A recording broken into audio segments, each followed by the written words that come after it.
Samsung has officially introduced the Galaxy Watch Ultra, which includes many modifications as well as ratings such as IP6810 ATM and military standard 810G. But what does that mean?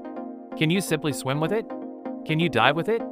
In short, the IP68 rating indicates that the gadget is dustproof, which means that dust cannot enter and damage the components, but it can also tolerate being submerged in water up to 1.5 meters or 5 feet deep for up to 30 minutes. The time and depth are limited. Because, if you don't know, the IP reading consists of two small numbers. The first digit indicates the level of protection against solid objects, with 6 being the best, and the second digit indicates the level of protection against water, but only fresh water, no beverage or hot water, salt water, or chemical water. Then you might be wondering, what is this 10 ATM rating?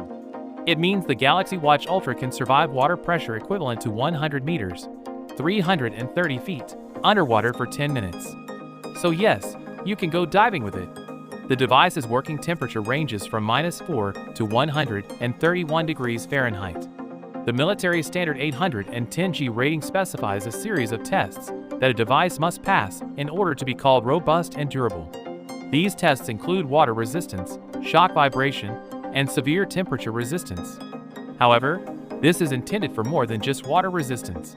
So is it waterproof? No, none of the handle electronics, including phones and watches, are waterproof. Instead, they are water resistant.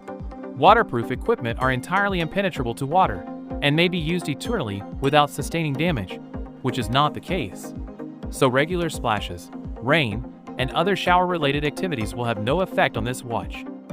So with that being said, let me know your thoughts in the comment below. If you are new here, please subscribe. Peace out.